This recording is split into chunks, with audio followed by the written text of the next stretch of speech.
ಜೀಶನ್ ಮೊಹಮ್ಮದ್, ನಾನು ಇಡೀ ತಾಲೂಕ್ ನೋಡಿದೆ. ಏನು ನಮ್ಮ ಪೌರ ಕಾರ್ಮಿಕರು ಸ್ಟ್ರೈಕ್ ಹೋಗಿರ್ತಾರ ಒಂದ್ 3 ದಿವಸ 4 ದಿವಸ. ಅವಾಗ ಕಸ ಬಾಸ್ತೀನಿ, ನಾನು ಕೌನ್ಸಿಲರ್, ನಾನು ಜನ ಕರ್ಕೊಂಡು ಕಸ ಬಾಸ್ತೀನಿ. ಎಲ್ಲಿ ನಮ್ಮ ರಾಜೇಶ್ ಗೌಡ ಹೆಸರು ಬರುತ್ತಂತ ಹೇಳಿ, ಎಲ್ಲಿ ಅಂಜಿನಪ್ಪನ ಹೆಸರು ಬರುತ್ತಂತ ಹೇಳಿ ಅವ್ರ ಹೆಸರು ಬರ್ತಾನೆ, ಇದು ಮಾಡಬಾರ್ದಂತ ಕ್ಯಾನ್ಸಲ್ ಮಾಡ್ತಂತಾರು. 4 ಗಂಟೆಗೆ ನಾನು ಹಾಜರಾತಿ ತಗಂತೀನಿ ಇದ್ದೋಗಿ ಅಧ್ಯಕ್ಷ ಆದಾಗ ಇಡೀ ತಾಲೂಕಿಗೆ ಗೊತ್ತೈತಿ.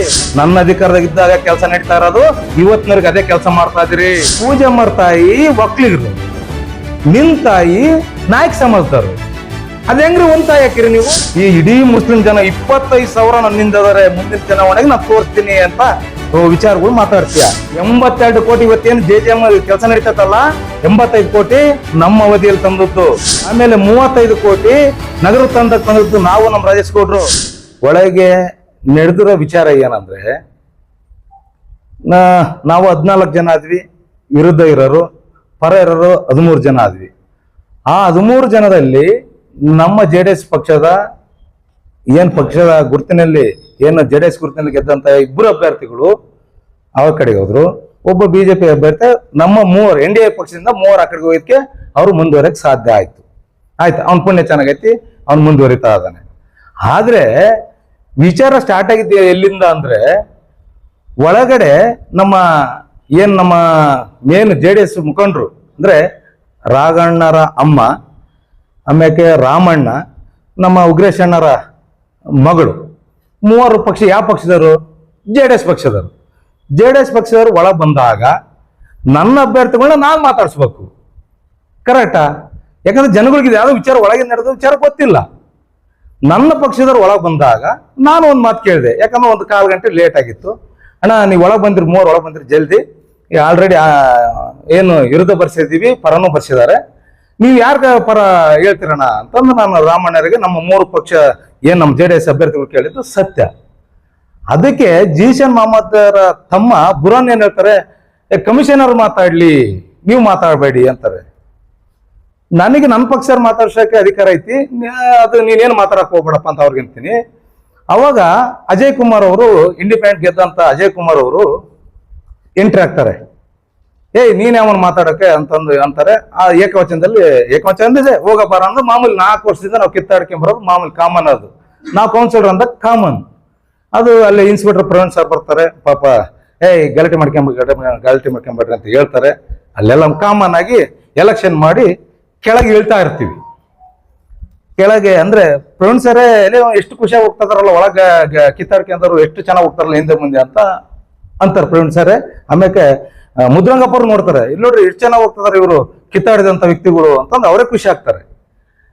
ಆದ್ರೆ ಮೆಟ್ಲು ಇಳಿಯುವಾಗ, ಅದು ನಿಮ್ಮ ಮಾಧ್ಯಮ ಮಿತ್ರರಿಗೆ ಯಾರಿಗೂ ಗೊತ್ತಿಲ್ಲ, ಮೆಟ್ಲು ಇಳಿಯುವಾಗ ನನ್ ತಾಕತ್ ತೋರಿಸ್ತೀನಿ ಯಾರು ಅಜಯ್ ಕುಮಾರ್ ಅವರು ಆ ಪದ ಬಳಕೆ ಮಾಡ್ತಾನೆ.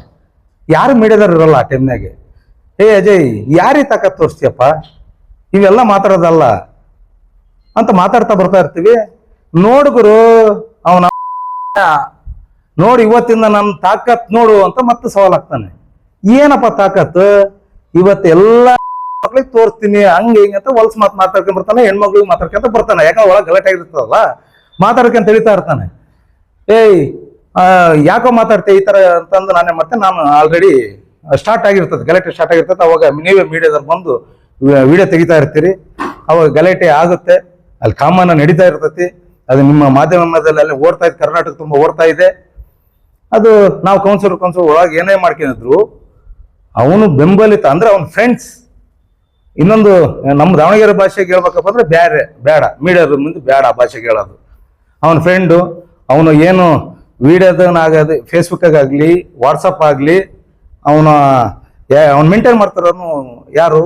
ಧರಣೇಶ್ ಕುಮಾರ್ ಅಲಿಯಾಸ್ ಚಕ್ರವರ್ತಿ DK. ಇವನು ಏನ್ ಮಾಡ್ತಾನೆ, ಪೂಜೆ ಅವರು ಅವರು ಏನು ತಪ್ಪು ಮಾತಾಡಿರಲ್ಲ, ಹೊರ ಬಂದು ನೀಟಾಗಿ ಮೀಡಿಯಾದಲ್ಲಿ ಎಲ್ಲರೂ ನೀಟಾಗಿ ನಮ್ಮ ಏನ್ ಹೇಳಿಕೆಗಳಿರ್ತೋ ಎಲ್ಲ ನಿಮ್ ಮೀಡಿಯಾ ಕೊಟ್ಟು ಬಂದಿರ್ತೀವಿ, ಹೊರ ಬಂದಿರ್ತೀವಿ. ಪೂಜೆ ಅವರು ಮಾತಾಡಿದಕ್ಕೆ ಇವನ್ ಕೆಟ್ಟದಾಗ ಹಾಕಿರ್ತಾನೆ. ಯಾರು ಕಮೆಂಟು? ಅಶ್ಲೀಲವಾಗಿ ಕಮೆಂಟ್ ಹಾಕ್ತಾನೆ. ಯಾರು? ಧರಣೇಶ್. ಅದನ್ನ ನಿಮ್ಮ ಮಾಧ್ಯಮ ಮಿತ್ರರಿಗೆ ಮೋಸ್ಟ್ಲಿ ನಾನೀಗ ಕೊಡ್ತೀನಿ ಏನ್ ಹಾಕಿದಾನೆ. ಮೋಸ್ಟ್ಲಿ ತಾಲೂಕು ತುಂಬಾ ನೋಡಿರ್ತಾರೆ. ಒಂದು ಹೆಣ್ಣು ಮಗಳಿಗೆ ಅಂತ ಪದ ಬಳಸಿದಾಗ ಅವನು ಧರಣೇಶನ ಏನು ಅವನು ಹೆಂಡ್ತಿನೂ ಸಹ ಎಣ್ಣೆ, ಅವ್ರ ಅಮ್ಮ ಸಹ ಎಣ್ಣೆ, ಅವನ ಅಕ್ಕಂಗಿಯರು ಸಹ ಎಣ್ಣೆ, ಇವನೇನು ಬೆಂಬಲ ಕೊಡ್ತಾನಲ್ಲ, ಸಾಥ್ ಕೊಡ್ತಾನಲ್ಲ, ಅವರು ಮನೆಯವರು ಹೆಣ್ಮಕ್ಳು ಸಹ ಎಣ್ಣೆ. ಆ ಎಣ್ಣೆಗೆ ಅಗೌರವ ತಂದಿರ್ತಾನೆ. ನಿಮಗೆ ಈ ಕಾಪಿ ಕೊಡ್ತೀನಿ, ಅಗೌರವ ಏನ್ ತಂದ ಅಂತ. ಅದನ್ನ FIR ಮಾಡಿಸಿದೀವಿ. ಕುಮ್ಮಕ್ಕ ಈ ಮನುಷ್ಯ ಜೊತೆಗೆ, ಯಾಕಂದ್ರೆ ಫೇಸ್ಬುಕ್ ವಾಟ್ಸಪ್ ಮೇಂಟೈನ್ ಮಾಡುವ ಧರಣೇಶ್ ಯಾರು? ಅಜಯ್ ಕುಮಾರ್ ಅವ್ರದ್ದು. ದಿನ ಬೆಳಿಗ್ಗೆ ನೋಡಿದ್ರೆ ನಾವೇ ಈ ದೇವ್ರ ಮಕ್ಕ ನೋಡಲ್ರಿ, ಧರಣೇಶ್ ಹಾಕೋದು ಬರೀ ಅವ್ರದೇ. ಹಾಕ್ಲಪ್ಪ, ನಮಗೆ ಬೇಕಲ್ಲ, ಅವ್ರ ಪ್ರೀತಿ ಹಾಕ್ಲಿ. ಆದ್ರೆ ಒಂದು ಹೆಣ್ಮಗಳಿಗೆ ಅಗೌರವ ತಂದವನಲ್ಲ. ಇದು ಕಾನೂನಾಗೆ ಏನು ವ್ಯವಸ್ಥಿತವಾಗಿ ಯಾವ ತರ FIR ಆಗ್ಬೇಕು ಅದು ಆಗಿದೆ. ದಯಮಾಡಿ ಒಂದೊಂದು ಕಾಪಿ ನಿಮ್ಗೆ ಎಲ್ಲರಿಗೂ ಕೊಡ್ತೀವಿ. ಈ ಏನು ಅಜಯ್ ಕುಮಾರ್ ಯಾವ ತರ ಅವ್ರಿಗೆ ಪ್ರವೋಕ್ ಮಾಡಿ ಏನು ಉಡಾಪಿ ಮಾತಾಡ್ತಾರೆ. ಮೊನ್ನೆ ಒಂದು ವಿಡಿಯೋ ಮಾಡಿರು, ಎಲ್ಲಿ ಯಾರೋ ಸಿಂಗಲ್ ಡಬ್ಬ, ಮೋಸ್ಟ್ಲಿ ಒಂದೇ ಇದಾಗ ಅನಿಸ್ತತಿ. ಯಾವುದೋ ನಿಮ್ಮ ಮೀಡಿಯಾದಾಗ ಒಂದೇ ಒಂದು ವಿಡಿಯೋ ಬಂತು, ಅದನ್ನ ನಾನು ನೋಡಿದೆ. ಆ ನೋಡಿದಾಗ ಒಂಥರ ಉಡಾಪಿ ಮಾತು. ಯಾವ ತರ ಅಂದ್ರೆ, ಜನಗಳು ನೋಡ್ತಾರೆ, ಇವನ್ ಜನಾಂಗನೇ ಇವನಿಗಿಲ್ಲ, ಇವನ್ ಜನಾಂಗನೇ ಇವನ್ ನಂಬಲ್ಲ. ವಿಚಾರ ಜನಾಂಗ ನೋಡ್ತಾರೆ, ಪ್ರವೋಕ್ ಇದನ್ನ ಉಡಾಪಿ ಮಾತು ಮಾತಾಡ್ತಾನೆ. ಉಡಾಪಿ ಮಾತು ಜನ ನೋಡ್ತಾರೆ ಅಂದ್ರೆ, ಇವನು ಮೆಟ್ಲಿಳಿಯುವಾಗ ಮಾತಾಡಿದ್ನಲ್ಲ, ಅದು ಮಾತಾಡ್ವಾ? ಇವನ್ ಮೆಟ್ಲಿಳುವಾಗ ಅಮ್ಮ ಅಕ್ಕಂತ ಅನ್ಕಂತ ಬಂದಲ್ಲ. ನನ್ ತಾಕತ್ ಏನ್ರಿ ತಾಕತ್ ಮನೆಗೆ ತೋರ್ಸ್ಕೊಬೇಕು, ಹೊರಗಡೆಗಲ್ಲ. ಎಲ್ಲರಿಗೂ ಮನುಷ್ಯನಿಗೆ ಅವ್ರವ್ರ ತಾಕತ್ ಇದ್ದೇ ಇರುತ್ತೆ. ಯಾರಿಗೆ ತಾಕತ್ತಿಲ್ಲ ಇವತ್ತಿನ ಗಂಡ್ಮಕ್ಳಿಗೆ? ಅವನೊಬ್ಬನಿಗೆ ತಾಕತ್ತು ರೇ. ನಾನು ಒಂದು ಜಿಲ್ಲೆಯಿಂದ ಬಂದು ಒಂದು ಜಿಲ್ಲೆಗೆ ಅಣ್ಣ ತಮ್ಮಳು ಇಡೀ ದೊಡ್ಡ ಸಮಾಜದ ಜೊತೆಗೆ ಆ ಕಾಕ ಮಾಮ ಅಣ್ಣ ತಮ್ಮ ಅಂತಂದು ಬೆರ್ತಗಂತ ಇವತ್ತು ನಾನು ಈ ಜಿಲ್ಲೆ ಒಳಗೆ, ಈ ತಾಲೂಕು ಒಳಗೆ ನಾನು 2 ಬಾರಿ ಕೌನ್ಸಿಲರ್ ಅಧ್ಯಕ್ಷ ಆಗಿದ್ದಾನಂದ್ರೆ ನನ್ಕಿನ ತಾಕತ್ತು ಇಲ್ಲೇ ಹುಟ್ಟಿದಾನೆ. ನನ್ಕಿನ ತಾಕತ್ತೆ ಏನ್ರಿ? ತಾಕತ್ ಬಗ್ಗೆ ಮಾತಾಡೋದು ಬೇಡ. ನೀನೊಬ್ಬ ಕೌನ್ಸಿಲ್ರೆ, ನಾವೊಬ್ಬ ಕೌನ್ಸಿಲ್ರೆ. ನೋಡಿ, ಇಲ್ಲಿಗೆ ಮುಗಿಬೇಕಂದ್ರೆ ಈಗ ನಾವು ಕಾನೂನು ರೀತಿಯಾಗಿ ಏನ್ ಮಾಡ್ಬೇಕ? ಹೆಣ್ಮಗಳು ಮಾಡಿದಾಳೆ, ಆ ಹೆಣ್ಣು ಮಗಳಿಗೆ ನಿನ್ನ ಫ್ರೆಂಡ್ ಕೊಟ್ಟಾಗ ನೀನ್ ಏನ್ ಮಾಡಿಸಿದೀಯ, ಅದಕ್ಕೋಸ್ಕರ ಶಿಕ್ಷೆ. ಅದಕ್ಕೆ ನಮಗೆ ಸಂಬಂಧ ಇಲ್ಲ. ನಾವು ಕೌನ್ಸಿಲರ್ ಒಳಗೆ ಹೊಡೆದಾಡ್ತೀವಿ, ಹೊರ ಸುಮ್ಮನೆ ಬರ್ತೀವಿ. ಅದಕ್ಕೆ ತಕ್ಕಂತೆ ಅವನು ಕೊಟ್ಟಾಗ ಹಾಕ್ಸಿದ್ಯಾ, ಅದಕ್ಕೆ ಇವತ್ತು ಶಿಕ್ಷೆ ಅನುಭವಿಸಪ್ಪ, ನಮಗೆ ಬೇಕಾಗಿಲ್ಲ. ಅವನಿಗೆ ಏನಾಗ್ಬೇಕು, ಧರಣೇಶ್ಗೆ ಏನಾಗ್ಬೇಕು ಅದನ್ನ ಮಾಡ್ತೀವಿ. ಮಾಡ್ತೀವಿ ಅಂದ್ರೆ ಕಾನೂನಲ್ಲಿ. ಯಾಕೆ ನಮಗೆ ಜನಾಂಗ ಇರ್ಲಿಲ್ವಾ? ಕಾನೂನಲ್ಲಿ ಕಾನೂನಿಗೆ ಯಾವುದೇ ಕಾರಣಕ್ಕೂ ತೊಡಕು ಕೊಡಬಾರ್ದು. ಕಾನೂನಿಗೆ ವಿರುದ್ಧ ಆಗಬಾರ್ದು. ನಾವು ಆ ಪದ್ಧತಿಯವರು. ಈಗ ನಮಗೇನು ತಾಕತ್ತಿಲ್ವಾ ಸ್ವಾಮಿ? ನಾವು ಬಂಡೆ ಹೊಡೆಯೋರು, ಕಲ್ಲು ಹೊಡ್ರೆ ನಾವು ನಮ್ ತಾಕತ್ ಬಗ್ಗೆ ಮಾತಾಡಕ್ ಹೋಗ್ಬೇಡ.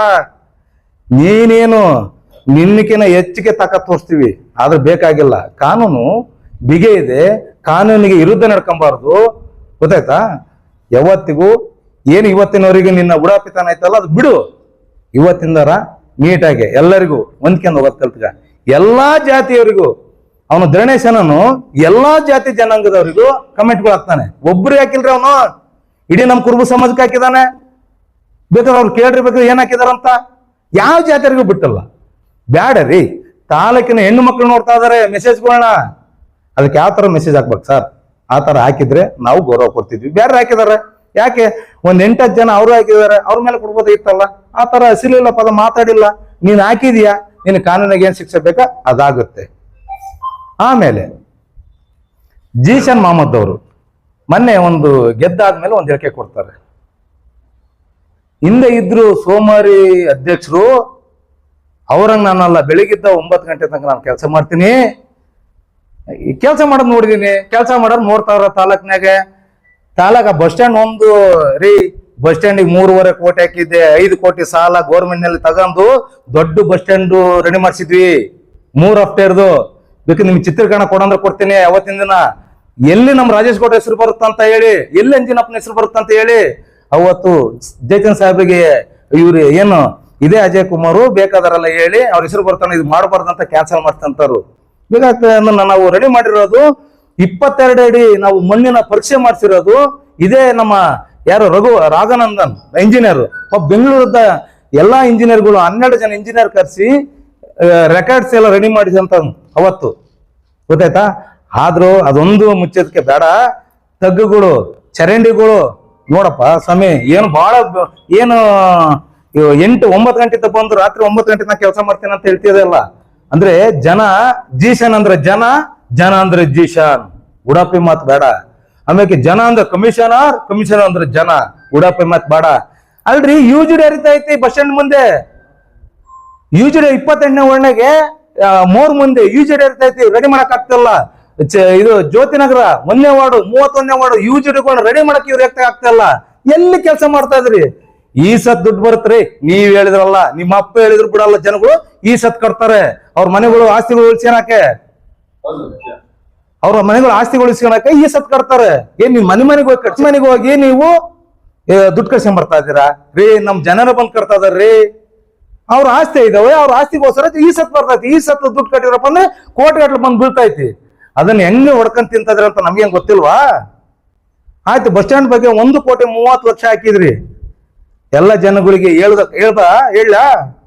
ಯಾಕೆ ಹೇಳಿ ನಾವು ಬಾಂಬಿ ತಿಂಗೊತೀರಿ? ಏನ್ ಅಧಿಕಾರ ಐತಿ? ಕೆಲಸ ಮಾಡ್ತಾರೆ, ಹೋಗ್ಲಿ ಬಿಡು ಅಂತಂದ್ರೆ ಇವತ್ತಿನವರೆಗೆ ನಾನು ಅಧ್ಯಕ್ಷ ಆಗಿ ಇಳಿದ ದಿನದಿಂದ ಇವತ್ತವರೆಗೆ ನಿಮ್ಗೆ ಯಾವತ್ತರ ನಾನು ಕಮೆಂಟ್ ಮಾಡಿದ್ದೇನಾ? ಯಾವತ್ತರ ನಿಮ್ಗೆ ವಿರುದ್ಧ ಮಾತಾಡಿದೇವಾ? ನನಗೆ ಕೆಪಾಸಿಟಿ ಇದೆ. ನಗರಸಭೆಯಲ್ಲಿ ನಮ್ಮ ಜನಗಳಿಗೆ ಏನ್ ಮಾಡಿಸ್ಬೇಕು ಕೆಲಸ ಮಾಡಿಸ್ತೀನಿ. ಒಂದ್ ಫೋನ್ ಮಾಡಿ ಅಧಿಕಾರಿಗಳು ಕೆಲಸ ಮಾಡ್ತಾರೆ. ಅದ್ರಾಗೇನು 2 ಮಾತಿಲ್ಲ. ಇವನು ಸೋಮವಾರ ಅಧ್ಯಕ್ಷಗಳು ಅಂತ ಕೇಳ್ತಾನೆ ನನಗೆ. ಯಾರು? ಜೀಶನ್ ಮೊಹಮ್ಮದ್. ಲೇ ತಮ್ಮ ಜೀಶನ್ ಮೊಹಮ್ಮದ್, ನಾನು ಇಡೀ ತಾಲೂಕ್ ನೋಡಿದೆ. ಏನು ನಮ್ಮ ಪೌರ ಕಾರ್ಮಿಕರು ಸ್ಟ್ರೈಕ್ ಹೋಗಿರ್ತಾರ 3 ದಿವಸ 4 ದಿವಸ. ಅವಾಗ ಕಸ ಬಾಸ್ತೀನಿ, ನಾನು ಕೌನ್ಸಿಲರ್, ನಾನು ಜನ ಕರ್ಕೊಂಡು ಕಸ ಬಾಸ್ತೀನಿ ಬಸ್ ಸ್ಟ್ಯಾಂಡ್ ಒಳಗೆ. ತಿಪ್ಪೆ ಗುಂಡಾಗಿರುತ್ತೆ ಇಡೀ ಬಸ್ ಸ್ಟ್ಯಾಂಡು. ನೋಡು ವಿಡಿಯೋ, ಹಳೆ ವಿಡಿಯೋ ನೋಡು. 4 ಗಂಟೆಗೆ ನಾನು ಹಾಜರಾತಿ ತಗಂತೀನಿ ಎದ್ದೋಗಿ. ಅಧ್ಯಕ್ಷ ಆದಾಗ ಇಡೀ ತಾಲೂಕಿಗೆ ಗೊತ್ತೈತಿ. ಅಂಜಿನಪ್ಪ ಅಧ್ಯಕ್ಷ ಆದಾಗ ಇಡೀ ನಮ್ಮ ಪೌರ ಕಾರ್ಮಿಕರನ್ನ ಅಣ್ಣ ತಮ್ಮ ಆಗಿ ನೋಡ್ಕೊಂಡು 4 ಗಂಟೆಗೆ ಏನಾರು ಹಾಜರಾತಿ ತಗಂತಾನಂದ್ರೆ ಇಡೀ ತಾಲೂಕಿಗೆ, ಇಡೀ ಟೌನ್ಯಾಗೆ ಅಂಜಿನಪ್ಪ ಫಸ್ಟ್ 4 ಗಂಟೆಗೆ ಹೋಗಿ ಹಾಜರಾತಿ ತಗೊಂಡಂತ ವ್ಯಕ್ತಿ. ಸೋಮಾರಿ ನಾನಲ್ಲ, ಅರ್ಥ ಮಾಡ್ಕೆ. ನಿನಗಂತ ಹೇಳಲ್ಲ, ಸೋಮಾರಿ ನೀನಂತ ಹೇಳಲ್ಲ. ಆದ್ರೆ ಅಂಜಿನಪ್ಪ ಏನ್ ವರ್ಕ್ ಮಾಡ್ಯಾನಂತ ತಿಳ್ಕ. ಯಾರೋ ಉಡಾಪಿಗಳು ಮಾತಾಡ್ತಾರಂತ ಅವ್ರ ಮಾತು ಕೇಳಿ, ಜೀಶಾ ನೀನ್ ಒಳ್ಳೆ ವ್ಯಕ್ತಿ, ಯಾಕೋ ಕೆಟ್ಟನತ್ಯಾ? ಈ ಇಡೀ ಮುಸ್ಲಿಂ ಜನ 25,000 ನನ್ನಿಂದ ಅದಾರೆ, ಮುಂದಿನ ಚುನಾವಣೆಗೆ ನಾನು ತೋರಿಸ್ತೀನಿ ಅಂತ ವಿಚಾರಗಳು ಮಾತಾಡ್ತೀಯ. ಆದ್ರೆ ಮುಸ್ಲಿಮ್ಸ್ ನೀವು ಒಬ್ಬನೇನಪ್ಪ ಲೀಡ್ರು? ಇಡೀ ಮುಸ್ಲಿಮ್ಸ್ ನಮ್ಮ ಲೀಡರ್ಗಳು ಇದಾರೆ ಹಿಂದೆ, ಈಗಲೂ ಅದಾರೆ. ನಮ್ಮ ನಟರಾಜ್ ಬಿಡಿ ಶಾಂತಪಾಷಣ್ಣ ಮಂತ್ಯಾನ ಲೀಡರ್ ಅಲ್ವಾ? ಖಾನ್ ಸಾಬ್ರು ಮಕ್ಕಳು ಖಾನ್ ಸಾಬ್ರು ಮಂತ್ಯಾನ ಲೀಡರ್ಗಳಲ್ವಾ ಏನ್ರಿ? ಜಾಫರ್, ಫಯಾಜು, ಆಮ್ಯಾಕೆ ಅಶ್ರಫಣ್ಣ, ಪೆಟ್ರೋಲ್ ಬಂಕ್ ಅಶ್ರಫಣ್ಣ ಲೀಡರ್ ಅಲ್ವಾ? ಇಂಥ ಮಹಾನ್ ವ್ಯಕ್ತಿಗಳು ಎಷ್ಟು ಜನ ಅದಾರೆ. ಆಮ್ಯಾಕೆ ಜೀವನ್ ಬಿಡ್ ರಾಮತ್ತು ಏನ್ರಿ? ಇಂತಿಂತಾರೆಲ್ಲ ಅವ್ರ ಮಂತ್ಯಾನಗಳು ಎಂತಿಂತ ಇವ್ರು ಅದಾರೆ, ದೊಡ್ಡ ದೊಡ್ಡ ವ್ಯಕ್ತಿಗಳು ಅದಾರೆ. ಅಂದ್ರೆ ನೀನೊಬ್ಬನೇನಪ್ಪ? ನಾ ಅಧ್ಯಕ್ಷ ಆದಟ್ಟಿಗೆ ನೀನೊಬ್ಬನೇ, ನೀನ್ ಹಿಂದೆ ಒಬ್ಬನೇ ಹಿಂದೆ 25,000 ಜನ ಇರೋದು ಮುಸ್ಲಿಮ್ಸ್. ಅವ್ರಿಂದ ಇಲ್ವಾ? ಅಂದ್ರೆ ಅವ್ರ ಮಂತ್ಯಾನಗಳೆಲ್ಲ ಯಾರು ಮುಸ್ಲಿಮ್ಸ್ ಅಲ್ವಾ? ನೀನೊಬ್ಬನೇನಾ? ಯಾರು ಸಾಹೇಬ್ರು ಮಗ ಜೀಶಾನ್ ಮೊಹಮ್ಮದ್ ಅಂದ್ರೆ 25,000 ನುಗ್ಗಿ ಜನ ನೀನ್ ಹಿಂದೆ ಬರ್ತಾರಂತೀಯಲ್ಲ, ಇವರೆಲ್ಲ ಲೀಡರ್ಗಳಲ್ಲ ಪಾಪ. ಇವೆಲ್ಲ ಕೈ ಬಳೆಯಕೆಂದು ಅವ್ರ ಮೂಲೆ ಕುಂತಾರೆ. ನೀನು ಮಾತ್ರ ಮುಸ್ಲಿಮ್ಸ್ಗೆ ಲೀಡರ್ ಅಂತ ಹೇಳ್ಕೊಂತ ಇದೀಯಾ? ಇವೆಲ್ಲ ಬೇಡ. ನೀನ್ ಬೆಳೆಯ ಹುಡುಗ ಬೆಳಿ, ಬೇಡ ಅಂತ ಹೇಳಲ್ಲ. ಆದ್ರೆ ಯಾವುದೇ ಕಾರಣಕ್ಕೂ ಈ ಮಾತನ್ನ ವಾಪಸ್ ತಗೊಂಡು ಇಡೀ ನಿಮ್ ಮುಸ್ಲಿಮ್ಸ್ ಬಾಂಧವ್ರ ಲೀಡರ್ಗಳು ಅದಾರೆ, ಅವ್ರ ಜೊತೆಗೆ ಸ್ಪಂದಿಸತ್ ಕಲ್ತ್ಕ, ಅವ್ರ ಜೊತೆಗೆ ಇರೋದ್ ಕಲ್ತ್ಕ. ಗೊತ್ತಾಯ್ತಾ? ನಮ್ ಜೊತೆಗೆ ಅಂತ ನಾವ್ ಬಿಟ್ಕನಲ್ಲ, ನಾವ್ ಇರಲ್ಲ, ನೀನ್ ನಮ್ ಜೊತೆಗೆ ಇರಲ್ಲ. ಅದ್ರಾಗೇನ್ 2 ಮಾತಿಲ್ಲ. ಮುಸ್ಲಿಮ್ಸ್ ಬಾಂಧವ್ರ ಜೊತೆ ಚೆನ್ನಾಗಿರಪ್ಪ. ನಾನು ನಿನಗೇನ್ ಕೆಟ್ಟದ್ ಬಯಸಲ್ಲ. ಜೀಶನ್ ಮೊಹಮ್ಮದ್ ಇದನ್ನ ವಾಪಸ್ ತಗ, ನಾನು ಸೋಮಾರಿ ಅನ್ನೋದು. ನಾನು ನನ್ನ ಅಧಿಕಾರದಾಗೆ ನಮ್ಮ MLA ರಾಜೇಶ್ ಗೌಡ್ರು 82 ಕೋಟಿ ಇವತ್ತೇನು JJM ಕೆಲಸ ನಡೀತೈತಲ್ಲ, 85 ಕೋಟಿ ನಮ್ಮ ಅವಧಿಯಲ್ಲಿ ತಂದದ್ದು. ಆಮೇಲೆ 35 ಕೋಟಿ ನಗರ ತಂದದ್ದು ನಾವು, ನಮ್ಮ ರಾಜೇಶ್ ಗೌಡ್ರು. ಏನಪ್ಪ ನೀನಪ್ಪ? ನಿಮ್ ಸಾಹೇಬ್ರು ನೀವ್ ತಂದಿದ್ದೀನಪ್ಪ. ಜನರಲ್ 10 ಕೋಟಿ ಅವೆಲ್ಲ ತಂದದ್ದು ಯಾರಪ್ಪ? ನನ್ನ ಅಧಿಕಾರದಾಗ ಇದ್ದಾಗ ಕೆಲಸ ನಡೀತಾ ಇರೋದು. ಇವತ್ತಿನವರೆಗೆ ಅದೇ ಕೆಲಸ ಮಾಡ್ತಾ ಇದೀರಿ. ಸೋಮಾರಿ ನಾನಲ್ಲಪ್ಪ, ಜೀಶಾನ್ ಮೊಹಮ್ಮದ್. ಎಚ್ಚರಿಟ್ಟು ಮಾತಾಡು. ನಿನ್ಗೆ ಹೇಳಿದ್ರೆ ನೀನೊಬ್ಬ ರನ್ನಿಂಗ್ ಅಧ್ಯಕ್ಷ ಇದೆಯಾ? ಅದು ಮಾತು ನಾನು ನಿನ್ಗೆ ಅನ್ಬಾರ್ದು. ನಾಲಿಗೆ ಬಿಗಿಡ್ಕೊಂಡ್ ಮಾತಾಡೋ ಕಲ್ತ್ಗ. ಇದು ಇನ್ನು ಮುಂದೆ ಇಡೀ ಮುಸ್ಲಿಂ ಜನಾಂಗದಾಗೆ ಚೆನ್ನಾಗೆ ಬೆರ್ತ್ಕೊಂಡು ಹೋಗು. ಇಷ್ಟು ಹೇಳ್ಬೋದು ನಿನ್ನ ಬಗ್ಗೆ. ಆಮೇಲೆ ಮೊನ್ನೆ ನಮ್ಮ ಕೌನ್ಸಿಲರ್ ಆದ ಅಜಯ್ ಅವರು ಒಬ್ರ ಜೊತೆಗೆ 1-2 ನಮ್ಮ ವಾಟ್ಸಪ್ ನಮ್ಮ ಮೀಡಿಯಾದವ್ರು ಕರ್ಸ್ಕೊಂಡು ಒಂದು ಮರದ ಕೆಳಗೆ ಇಲ್ಲ ಅವ್ರ ಹೊಲ್ತಾಗೋ ಗೆಸ್ಟ್ ಹೌಸ್ದಾಗ, ನಮ್ಗೆ ಗೊತ್ತಿಲ್ಲ ಪಾಪ. ಬಹಳ ಚೆನ್ನಾಗಿ ಮಾತಾಡ್ತಾರೆ. ಆ ಮಾತನ್ನ ಮೀಟಿಂಗ್ ಹೊರಗಾಗ್ಲಿ ಮಾತಾಡಿದ್ರೆ ಇದು ಯಾವ ತರಲೆ ಹಾಕಿದ್ದಿಲ್ಲ. ಆ ಮಾತಾಡ ಉಡಾಪಿತನೇ ಹಂಗಿದೆ ಅಂದ್ರೆ ಅವ್ರದ್ದು. ನಮ್ಮ ಪೂಜೆ ಅವರು ನನ್ನ ತಂಗಿ ಇದ್ದಂಗೆ, ನಾನು ಅಣ್ಣ ಇದ್ದಂಗೆ ಅಂತ ಉಡಾಪಿ ಮಾತಾಡ್ತಾನೆ. ಅವ್ರ ತಾಯಿ ಬೇರೆ ಅಲ್ಲ, ನಮ್ಮ ತಾಯಿ ಬೇರೆ ಅಲ್ಲ ಅಂತಾನೆ. ರೀ, ಪೂಜಮ್ಮರ ತಾಯಿ ಒಕ್ಲಿಗರು, ನಿನ್ ತಾಯಿ ನಾಯಕ್ ಸಮಾಜದವರು. ಅದ ಹೆಂಗ್ರಿ ಒಂದ್ ತಾಯಿ ಹಾಕಿರಿ ನೀವು? ಒಕ್ಲಿಗರು ಹೊಟ್ಟೆ ಹುಟ್ಟಿರೋ ಹುಡುಗಿ ಪೂಜಾ, ನೀನ್ ನೋಡಿದ್ರೆ ನಾಯಕರು ಹೊಟ್ಟೆ ಹುಟ್ಟಿರೋದು. ಅಣ್ಣ ತಂಗಿನ ಒಂದೇ ತಾಯಿ ಮಕ್ಳು ಅಂತೀಯಲ್ಲ, ಅದ ಹೆಂಗಪ್ಪ? ಹೆಂಗ್ ಒಂದೇ ಬಂದ್ಬಿಡ್ತಾರತ್ತ? ಇವೆಲ್ಲ ಉಡಾಪಿ ಮಾತ್ ಬೇಡ, ಆಹೋಹ ಅನ್ನೋದು ಬೇಡ, ಇವ್ ಬೇಡ. ಚೆನ್ನಾಗಿರಿ, ಇವತ್ತಿದ್ದ ಎಲ್ಲ ವಿಶ್ವಾಸದಾಗಿರ್ರಿ, ಬೇರೆ ಅನ್ನಲ್ಲ. ಆಮೇಲೆ ಬೇರೆ ಬೇರೆಯವ್ರ ಬಗ್ಗೆ ಮಾತಾಡೋದ್ ಬಿಡು. ಆಮೇಲೆ ಕಿರ್ಚಾಟ ಕಮ್ಮಿ ಮಾಡಿಕ. ನಿನ್ಗೆ ಒಳ್ಳೆ ತನ್ನ ಏನಾರು ಇದ್ರೆ ಬೆಳಿಬೇಕಂತಂದ್ರೆ ಎಲ್ಲರ ಬೆರ್ತ್ಕೊಂಡು ಹೋಗು. ಏನ್ ನಮ್ಮಪ್ಪ ನೀನ್ ತಿಂದಿಲ್ಲ, ನಿಮ್ಮಪ್ಪ ನಾನ್ ತಿಂದಿಲ್ಲ. ಇವತ್ತಿಂದರಾಗ್ಲಿ ಚೆನ್ನಾಗೇ ಹೋಗು, ಚೆನ್ನಾಗಿ ಹೋಗನ್ ಬೇಕಾದ್ರೆ. ಆದ್ರೆ ನೀನ್ ಬೈದಿರೋದಕ್ಕೆ ನಾವು ಬೈದ್ದೀವಿ. ಆ ಹೆಣ್ಮಗ್ಳಿಗೆ ಧಕ್ಕೆ ಆಗಿದ್ದಕ್ಕೆ ಆ ಹೆಣ್ಮಗ್ಳು ಕೇಸ್ ಮಾಡಿದಾಳೆ. ಇದನ್ನೇ ಸಾಧಿಸ್ಕೊಂಡು ಹೋಗ್ಬೇಡ.